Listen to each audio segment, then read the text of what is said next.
Salam sehat pemirsa, apa kabar semuanya? Saya Edilo, senang sekali ketemu lagi dengan Anda semua. Anda sedang menonton Go Healthy yang penuh dengan inspirasi kesehatan. Hari ini tidak saya sendiri, ada akan praktisi kesehatan, ada juga narasumber. Di sini kita bisa belajar bagaimana cara untuk hidup sehat, dan Go Healthy punya banyak solusi untuk Anda hari ini. Ini ada Go Healthy, cara tepat hidup sehat. Di sini sudah ada Bang Faidon dan juga Mas Nurman. Salam sehat semuanya. Salam sehat Mas Edwin. Sehat, bugar, bergairah, seksi, kinclong, oye. Hari ini kita kedatangan Bapak Roni Christian. Dia yang masih muda, 43 tahun, beda umurnya tipis-tipis dengan saya. Tapi beliau sudah kena stroke 2 kali pemirsa.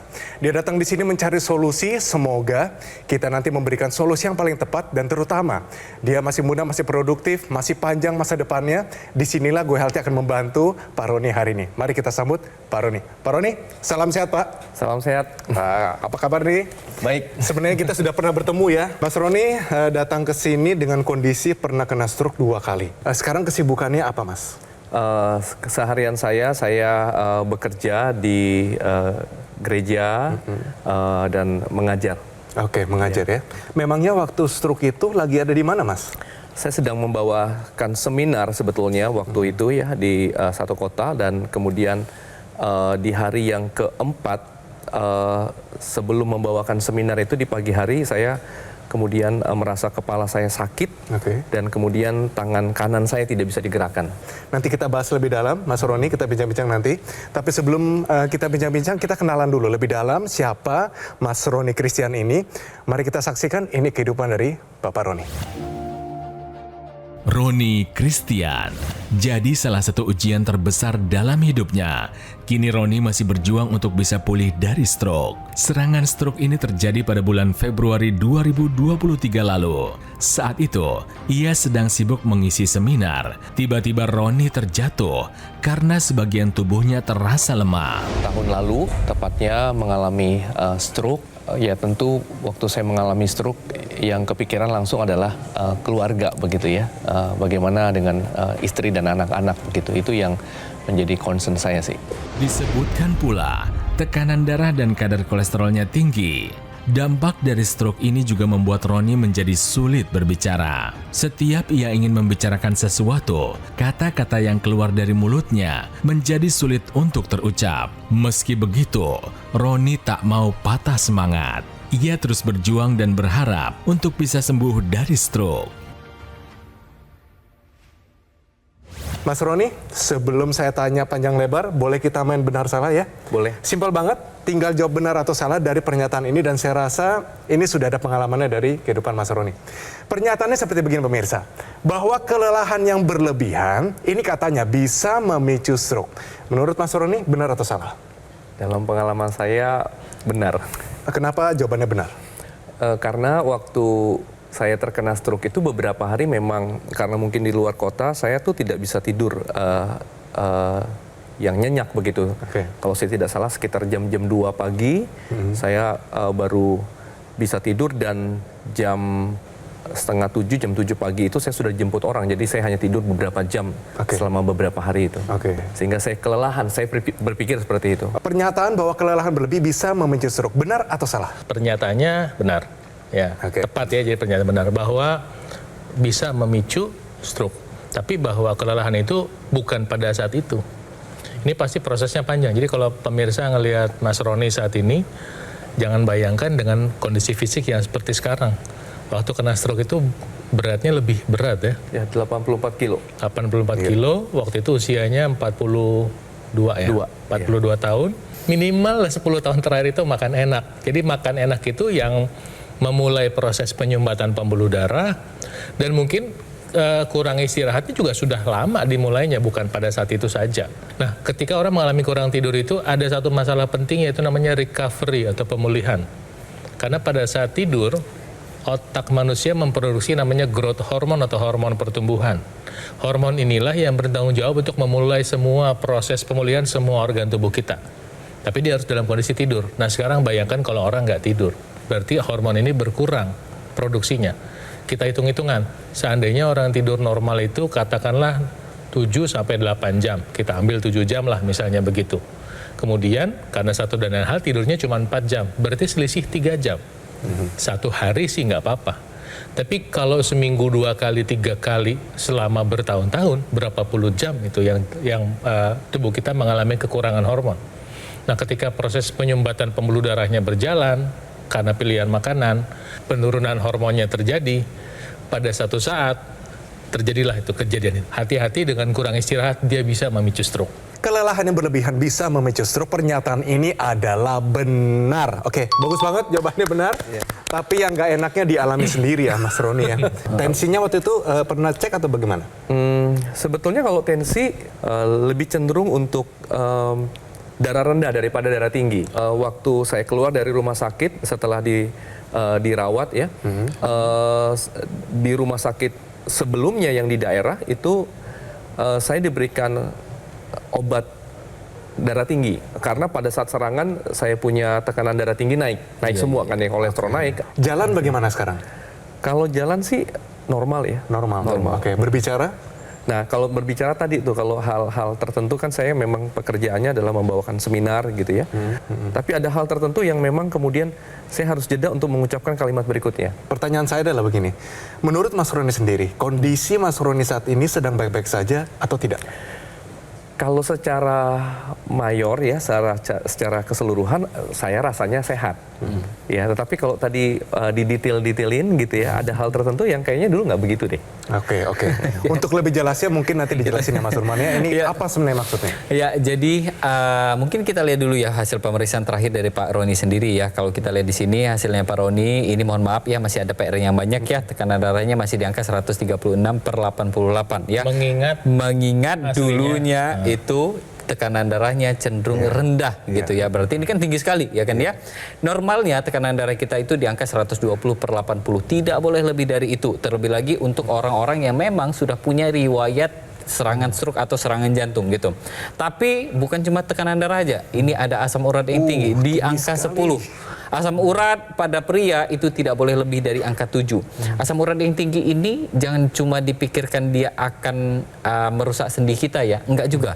Tapi dia akan belum tentu sakit. Dan belum tentu sakit sebenarnya. Buktinya nggak sakit ya kan sama sekali. Di angka 10 ini dia bisa merusak pembuluh darah kita.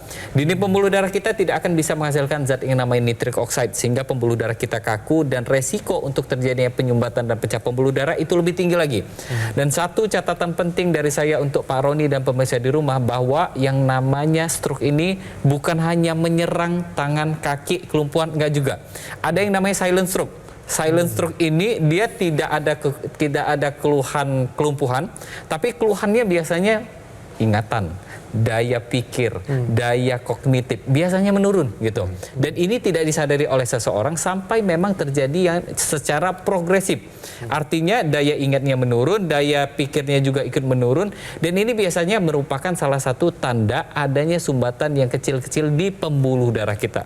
Dan ini harus kita sadari dan harus kita tanggulangi. Nah, jadi kalau misalkan sudah ada gejala-gejala seperti itu, ya mulai dari sekarang harus kita perbaiki pola hidup kita. Tapi pernah dengar nggak ada satu teknologi yang memang bisa membantu dan memang khusus untuk kualitas darah yang lebih baik? Pernah dengar nggak? Iya, sebenarnya pernah dengar lah ya. Teknologi laser pernah dengar? Iya. Tertarik nggak? Teknologi itu bisa membantu kesehatan Mas Roni?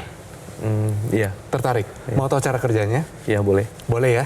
Oke, boleh kita bantu ya praktisi kesehatan? Kenapa harus menggunakan teknologi laser? Karena saat ini kelihatannya dibutuhkan bantuan. Kenapa? Udah makan obat, udah mulai olahraga lagi, tapi tensinya masih segitu. Ya kan? Artinya ada yang kurang efektif dan kurang efisien nih. Bukan berarti obatnya kurang efektif, tapi di dalam tubuh kita itu proses penghantaran obatnya mungkin nggak efektif. Kok bisa? Bisa jadi karena dalam tubuh Anda, ya pemirsa juga mungkin sama, ada terjadi pengentalan darah selain ada penyumbatan pembuluh darah. Nah, teknologi laser adalah teknologi yang seperti dipakai Mas Edwin, ya nanti akan membantu dua cerita tadi. Pertama, dia dipakai untuk membantu membuka pembuluh darah. Ketika dia pakai, kayak Mas Edwin pakai, dia keluarin sinar laser. Laser itu akan merangsang produksi oksida nitrit, sehingga pembuluh darah nggak buka. Tapi ketika kita pakai, oksida nitritnya itu kayak molekul, bayangin kayak gundu yang kecil, ikut nyebar ke seluruh tubuh. Nah, seperti ini.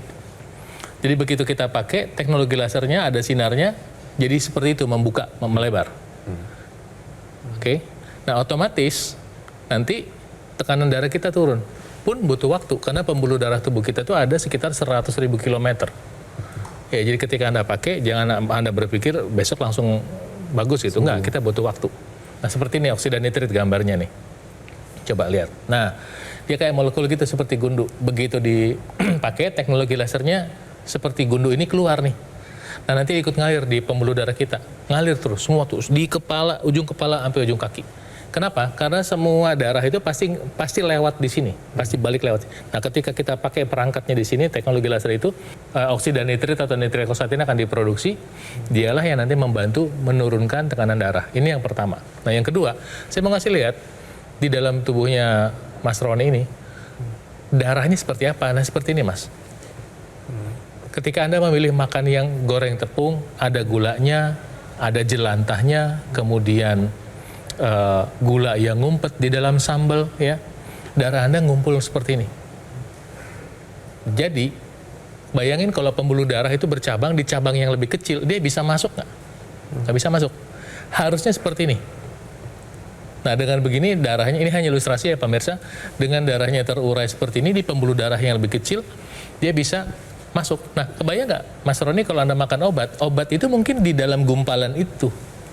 Jadi dia tidak bisa bekerja terlalu efektif. Sehingga ketika kita gunakan teknologi laser, ininya terurai jadi seperti ini, maka si obat itu bisa diantar. Ketika ntar Anda menggunakan teknologi laser, gumpalan ini akan terurai. Kebayang nggak kalau di dalamnya ada obat-obatan yang bisa dihantar dengan lebih baik tuh, Anda bisa lihat. Asam urat juga bisa menggumpal di dalamnya dan nanti bisa dibuang. Jadi asam urat di dalam tubuh Anda itu nggak terbuang dengan optimal. Harusnya kalau kelebihan dia dibuang sama ginjal. Tapi kalau darahnya kayak begitu, gimana mau ngebuangnya? Nggak bisa masuk ke pembuluh darah di ginjal.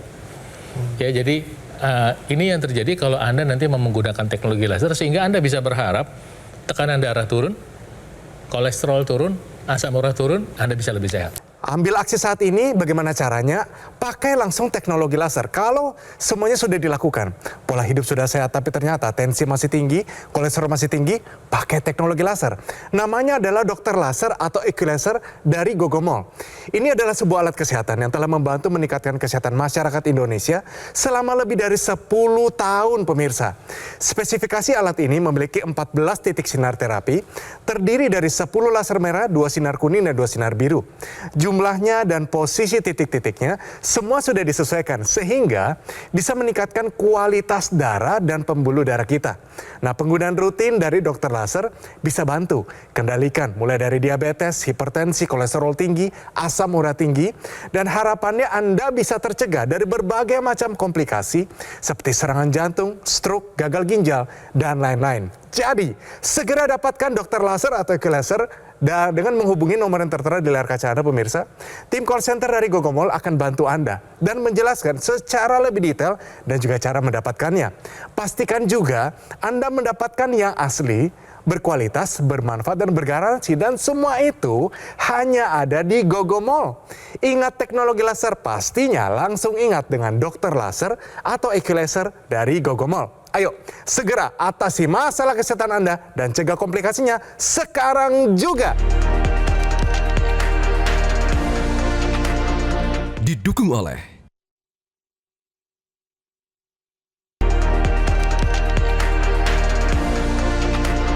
Mas Roni, yang saya mau tanyakan adalah begini. Waktu terkena stroke, banyak narasumber kita di sini tidak bisa mengendalikan emosinya. Pernah nggak waktu terkena stroke ini pulang ke rumah, hubungan dengan istri dan anak-anak secara tidak langsung terlepas amarah kepada mereka? Iya, kayaknya pernah ya. Pernah ngalami itulah. Rasanya bagaimana? Sesuatu yang tidak bisa dikendalikan atau bagaimana, Mas Roni? Iya, lebih mirip situ ya. Jadi saya sempat, ya mungkin hanya masalah kecil gitu ya, tapi kemudian bisa meledak marah begitu ya. Oke. Apa sih sebenarnya yang menyebabkan selain dari kelelahan? Apakah mungkin pola makan? Pola makannya dulu bagaimana sebenarnya? Nah, jadi sebetulnya saya makan lebih biasa ya sebetulnya ya. Cuma memang kalau dikatakan cenderung tidak diperhatikan masalah komposisi dan sebagainya ya bisa jadi begitu. Cuma memang sebelum stroke itu ya, di hari sebelum saya stroke itu malamnya itu kami diajak makan dan salah satu makanan yang disajikan adalah bebek. Saya berpikir oke, bebek unggas ya. Unggas ayam kan sehat ya. Nggak ada salahnya gitu. Iya, jadi kalau di Jakarta saya rasa saya sangat jarang sekali makan bebek gitu ya. Dan tidak terpikir bebek kolesterol enggak. Kalau mungkin udang, kepiting, seafood, gitu itu awareness-nya langsung nyala gitu. begitu ya. Tapi bebek kayaknya enggak deh. Dan akhirnya disantap. Ya malam hari itu makan begitu ya. Yang ya kemudian saya baru tahu ternyata bebek juga berkolesterol tinggi. Nah ini pas banget, saya mau kasih tips boleh ya? Ini dia pemirsa, tahukah Anda cara mengolah atau makan daging bebek sehingga lebih rendah kolesterolnya? Kalau kita lihat di sana, inilah yang dimakan oleh Pak Roni. Ya, Mas Roni, ini adalah Peking duck. Jadi Peking duck ini biasanya dipanggang. Kenapa dia dipanggang? Karena biasanya ras bebek yang dipakai ini adalah bebek Peking yang lemaknya lebih banyak. Sehingga kalau digoreng tidak cocok, sehingga dia dipanggang, lemaknya akan menetes. Kalau misalnya Anda mau masak daging bebek seperti begitu, ini ada dua macam. Satu bebek lokal yang biasanya digoreng. Nah, bebek lokal ini biasanya lebih lean atau lebih kurus.